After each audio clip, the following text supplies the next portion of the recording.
Welcome back. In this video, I'd like to share with you an interesting documentary recorded by one of the most important American broadcaster, ABC News, and it's about the approaching coronation of King Charles III that will take place, on Saturday, and it will start about 11 o'clock. This is the story.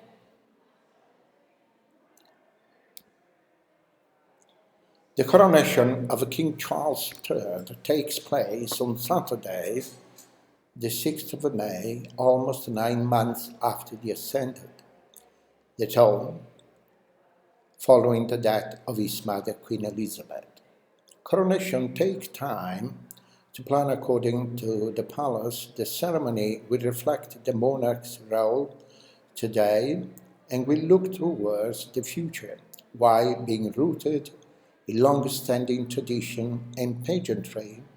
It's an event that's been mapped out in secret for 2 decades under the code name Operation Golden Orb.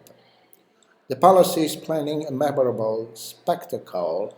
The coronation is the moment a new monarch is formally crowned, but the service is about far more than the placement of the crown on the monarch's head. It's a religious ceremony steeped in symbolism. It's been broadcast on television only once before, when King Charles' mother was crowned in 1953. That coronation was a pivotal moment for the fledgling medium of television. A live audience of 20 million Britons crowd around the newly purchased TV set. And to make sure the American-Canadian audiences could watch this ceremony, on the same day, United States network booked space on RAF planes. Technicians processed the film in midair. The coronation of King Charles is a significant milestone for the British monarchy. It is the first to take place in the era of social media and digital communication, drawing the attention of many millions around the world.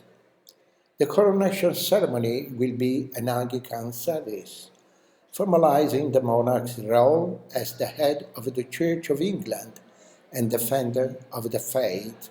That's why it's held at the Church of England most sacred place, Westminster Abbey. King Charles is the 4th monarch to be crowned and at the Abbey.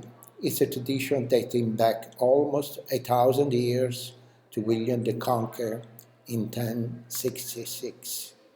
Unlike royal weddings, this event is classified as estate occasion. It's paid for by the British government, estimates from the planning committee that the price tag at £100 million. Given the cost of a living crisis in Britain, there has been debate about the expense of the event and demands for a cut price coronation.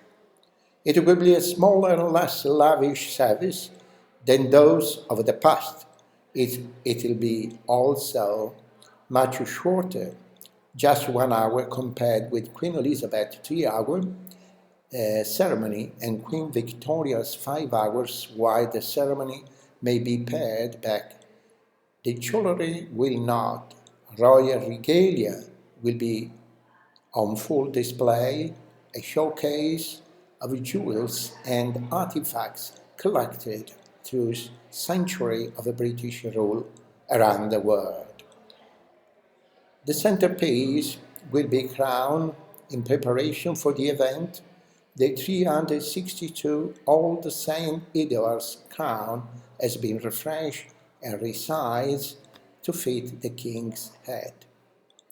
It features 444 colored gemstones, including rubies, garnets, sapphires, and tourmaline, is filled with a purple velvet center and trimmed with fur. It weighs 2.3 kilograms, about the weight of a brick, and is estimated to be worth almost $6.5 million. King Charles will have it placed on his head. At the moment he is officially crowned king. It will be the first and probably last time the king will be seen wearing this particular crown. For the remainder of the ceremony, he will wear the imperial state. This is the crown the king will be seen wearing most often for royal events.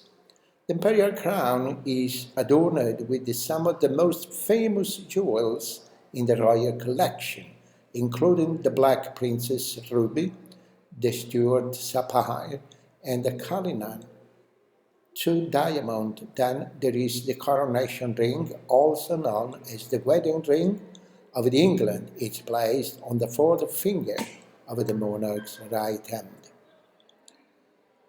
The sovereign ring has been used since 1831.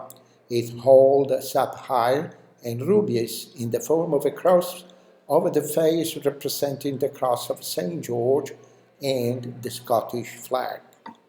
Their Majesties will travel from Buckingham Palace in the King's procession to Westminster Abbey in the Diamond Jubilee State Coach.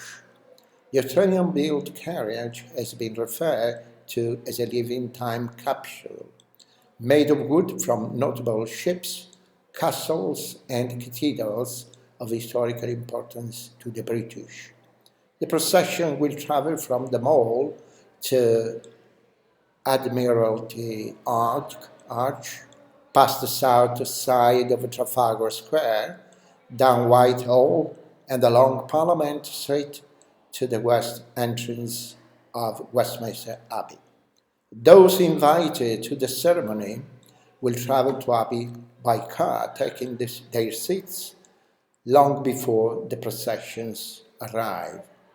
The King and Queen consort enter Westminster Abbey to the royal entrance, where they are met by the Earl Marshal, great officers of state, and Archbishop of Canterbury and York. The royal regalia, the crown, orb, scepters, ring, and sword are escorted into the abbey by appointed peers, and they are laid on the altar. The service itself will begin at 11 o'clock.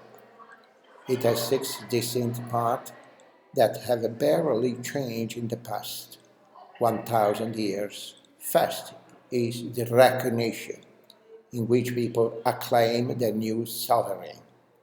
King Charles is led in procession through the west door of the abbey to the nave and choir, and to the chair of estate near the altar. He is wearing the coronation robes, the crimson circuit, and the robe of the state. He'll break with tradition by doing without customary breeches and silk stockings, instead wearing his military uniform, denoting his rank of Admiral of the Fleets. The member of the royal family will watch from the royal gallery as the king is presented to those gathered in the abbey by the Archbishop of Canterbury. The congregation declares, "God save the King," and the trumpet sound the oath that follow the monarch pledges to serve the people. The sovereign swear to uphold the law and the Church of England. And this is the first part of the story. Thank you for watching.